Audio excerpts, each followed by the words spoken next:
Bill for an Act to alter the 1999 Constitution of the Federal Republic of Nigeria as amended to change the educational qualification for election into certain political offices and for related matters. I take in no small measure this privilege granted me to present before these hallowed chambers a bill that I believe, if accented to, will, among other things, place more value on education in our nation and its importance when considering politics. Honorable Adewunmi, please approach the chair.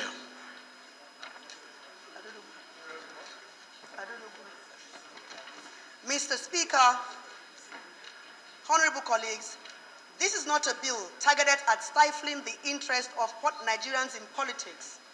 Rather, it is a bill that will help Nigerians to sufficiently prepare for the humongous task of political leadership. As we have begun to see, the race for elective offices at both state and national levels have become increasingly competitive. While this is good as a tenet of universal suffrage, it can also be counterproductive if people who are not sufficiently prepared educationally get into these elective offices.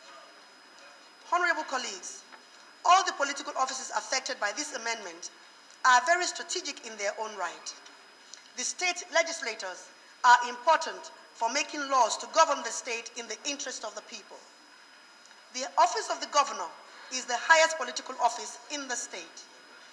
The federal legislators are important for making laws in the interest of the nation. The office of the president is the highest political office in the land. If a managing director who holds an equally strategic position in a company within this country cannot be employed without a university degree or its equivalent, why should the above political offices be held by people without a university degree or its equivalent? Mr. Speaker, honorable colleagues, we all know that after a university degree or its equivalent in this country comes the compulsory National Youth Service Corps, without which it would be difficult to get into any employment, especially within the public sector. Invariably, by leaving the qualification of these political offices to remain at school certificate level, we are implying that the NYSC is not a requirement to hold political offices, but it is a requirement to secure a job in the public sector. This bill will reflect that it is important for us to have the educational qualification of those who are applying or want to contest into elective offices moved from primary school living, secondary school living certificate up until at least a BSc or its equivalent in this country, because we have most of our children who go into universities, get their first degrees, get their second degrees, and they even go and do the mandatory one-year service of NYSC, and they cannot get jobs or even appointments in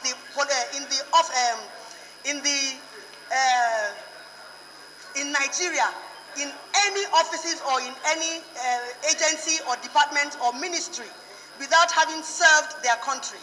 And they would have gone to at least a university or its equivalent and have that qualification with them. But then if you're going to be a member of a state house of assembly, a councillor, a member house of representative, a senator, a president, a governor, all you need is a high school certificate to qualify to be in that position. Are we therefore saying that our children have no reason to go to university or to get any education in that equivalent? So this bill, sir, seeks to make sure that everybody is brought to par, especially those who will be directing the affairs of this country, either from a state level or from a national level.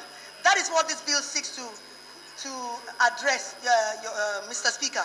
So please, in conclusion, and once again, I want this bill is proposing an upward review of a minimum of university degree or its equivalent to any elective position in this country. I so move, Mr. Speaker. My highly respected colleagues, It is very obvious that most of us here know that this is a good bill and have agreed that it is a good bill.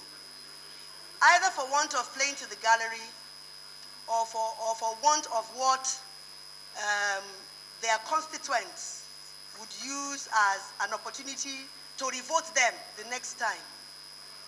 They are stating some of these arguments that ordinarily they would not have been saying on the floor of the House. However, sir, this bill is not only talking about being in leadership. It's not even talking about being in leadership.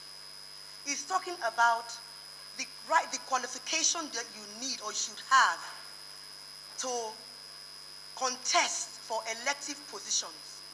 At the Constitution Amendment Committee, hold on please, at the Constitution Amendment Committee, the level that the councillors would have, or the qualification that the councillor and the chairman of the state or the local government would have is different to the qualification that a state assembly candidate or aspirant or the deputy governor or House of Rep member or senators would have. Nobody is saying that anyone who has gone to Islamic school should not contest. The Islamic schools have a qualification for you reading the Holy and reciting the Holy Quran. There is an equivalent of what that qualification is. There is an equivalent. What is the equivalent of being able to recite the Holy Quran? What is the equivalent of saying I can read the whole Bible and recite it? That is what we are saying. Nobody is saying that anybody who has gone to Islamic college is not qualified to contest an elective position, which is what the argument that my colleagues, some of my colleagues here, are trying to play to the gallery. It's very wrong. We know what is right, and that is what we should go for. Hold on. That is what you said. Exercise your right of reply in its entirety, but in so doing, do not cast aspersion on the contributions of your... I'm just saying that being able to recite also has its own qualification and equivalent. Anyone who can recite the Holy Quran is very qualified, highly qualified to contest. Okay. So I want to implore my honorable colleagues to let this bill pass the second reading so that we can sit down at the Constitutional Amendment Committee and then sort it out in the level of amendment of what should go to the local government chairman, a councillor, a deputy governor, a governor, and even a president. That is the idea, sir. Thank you very much. I can stand down the bill for further legislative consultation, if that is what my colleagues will want.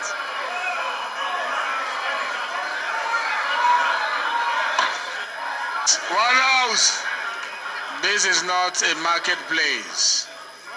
This is where we play around with intellectualism through debates. And that has been well expressed today, and I want to commend you. I want to commend this House, because oftentimes people think we just come in here and walk out without deep diving on critical issues of national importance. Today, we have shown Nigerians that we have something to say with issues of national importance. Is this one of them? The answer is yes. One question you must have at the back of your mind is what motivated the legislators? What was the intention of the legislators? What was in the mind of the legislators when they included a minimum qualification in the Constitution, ab initio? What was the reason for them to say even first school leaving certificate or school cert? There must be something that motivated them to say that. And that is a fact. They would have just left it open. They would have just said, you know what, education is not needed.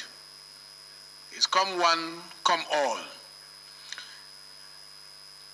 Honorable colleagues, you must know that we compete among Committee of Nations.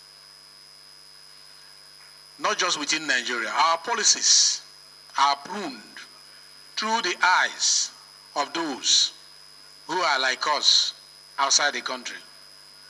The social impact analysis of what we do is also viewed by not only Nigerians, by those who are also outside Nigerians but interested in Nigeria. Not only politicians reviewed our work. There are people who are not politicians, but their job is to do critical analysis of what we do, how we do it, and how it affects the nation that we govern. Having said that, she has moved to step down this bill. But remember that any issue that has to do with constitutional amendment could come through the House and also could come in form of memoranda. You are aware that soon we are going to call for memoranda from the public. What if this issue presents itself and the public hearing want to have it debated, because all the information we have gotten while sitting here and chairing is that Nigerians want to contribute to this debate, that Nigerians want to be part of this debate. That is the intelligence I've been getting sitting here. And I want to assure you, if Nigerians want to continue with this debate, an opportunity will be given to them at the right time. But for now, this bill is stepped down with the leave of the House.